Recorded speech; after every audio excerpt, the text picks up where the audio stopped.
waxaan anigu arrintan way jirtaayo dee waan yaro aan sameeyay bay ahayd laakiin ujeedun baan kala ahaa ujeedan kala ودي أديكو بيرك وشي فو تلفون كهاليو إن اللي محاد الله هيدو horta maxay ku lahayd bal ma xasuusataa iyada laftigeedu waa taa maqli weeyday waxa la aliyo waxaan igu soo celin weeyday wixii ay lahayd maxaa markaa ujeedadu waxay tahay dadkeenu wax kasta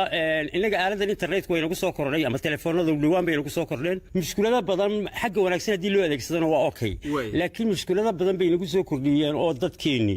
ay habsan ku yihiin bilmatal ka soo qaad inanta iskuulka la doonayo barito inay qabato subaxii sharmaado habeenkii oo dhan qolkay ku jiraan oo inta aan leeyahay oo ka badan ma leeyahay intaas uu ku hadlaya kooley maxaa ilaahay iyo wax la mid ah dhinac dhaqaali uu ka gubanaya oo lacagtii waa tan way dhamaanaysaa oo waxay ku magaranayso dhinac wixii ay baran lahayd waa kuwa ka saamaleeyay maxaa ilaahay iyo hadheerta maxaa ilaahay leeyahay ku jiray marka ujeedkan kala ahaa wuxuu ahaa inaanay waxan wax macnaa sameeyeen qofku dadka la ogaado waxan ubadkii la ogaado ama ubadkiina waxa say beerka ula waxay ula jifaan maxaa deer ku lahaa marka wallahi sidiiqo waa mushkulada waaweyn oo inagu soo kordhay kilib kale waxa jirtay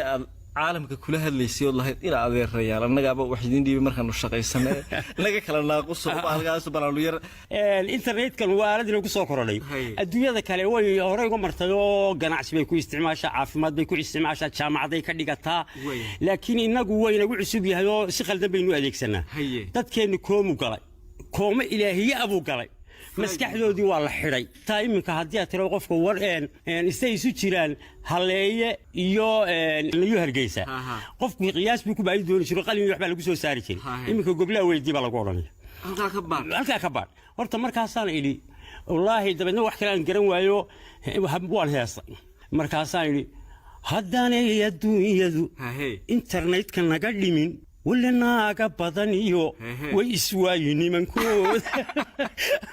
اللي هو قوم تبدل حكي ودي لا بدي قفه ولا شيء قبل هذا التليفون كلا يرك عادو ونين لها ليس قول هذا لا هاي مركز صور نقصت قبل يوا بالدلنت مركز سنه هدو عادي هلكن كاga hadli lahaay wax kale uu wada qaybtii internet ku gal iyada laftigeeda xagaasi ka jirtay qaar baa wuxuu soo dhigay hadaad inna wax la soo dhigay waa maxay iyada laftigeeda wax goorayso mahinaasi baatay horta koowli mushkiladina haysatay way inagu soo korodhay laakiin waa laga kori doonaa baan maleeyaa hadii codsigeedu dirisay maxaa Allah والله الدنيا waxaan ka codsanayna walaalayaal adduunyada walaalaynu nahay waynaga dunida ku wada nool internetka naga kala yar dhima uuna waale ma adeerayaal markaan anagu hagaagno anaga waxidin dhibibido shaqaysano in ma shaqadeedii curyaanti maskaxdeedii curyaanti waxaan naga kala yar dhima maalinba mid ay soo kordhinayaan marka way ka sii badatay saatahay marka wallahi waa mushkilada sidii qow inagu soo kordhay riwaayad kasta oo fariin wacyi galineed oo gaar ah bay xambaarsan tahay si dadku uga barteen horta waxaan oo nolosha su'aalaha la isweydiinay aniga laftiga isweydiiyay qayb kasta oo nolosha sidoo xogaal ugu noqday haday guri noqoto haday shaqo noqoto haday qoys noqoto haday deegaan noqoto aragtiyahan xageed ka heshaan aragtiyo horta waa wax bulshada ku dhex jira qofkuna haduu wax mala awaaluhu aan jirin wax ka sameeyo isaga bay dambi isugu bedelaysaa لحن وحن ايغا dhibaatada horteeda taale ama dadka horta wuxuu qoyskaagu mad kamid tahay ama halka joogto ama wadankaad ku nooshay ama xaafadaada marka mushkiladaha waa mushkilada fara badan oo dhexdii la yaala imika waayadan dambe bariga hore waayada dhaadheer baa soo saari jirtay waqtiyadan dambe in kasto gogoosyo kooban soo saartaan haddana sidii hore waxba uma soo saartaan dadka maxaad ugu jawaabi lahayd su'aasha ku weydiiyay dadka waxaan ugu jawaabi lahaa horta waan soo saarnay markii hore si xoog oo fara badan isu soo daba dhignay طبعاً بدك وحوي كلا جرم وياهم متباين يرتاوا مثلاً يربوك تاوا وحوا وين لقدوا مركا وحلو مي قصة وحي أنا قلت شيء ذا يورن بالون تاي أو ماشي كبحضي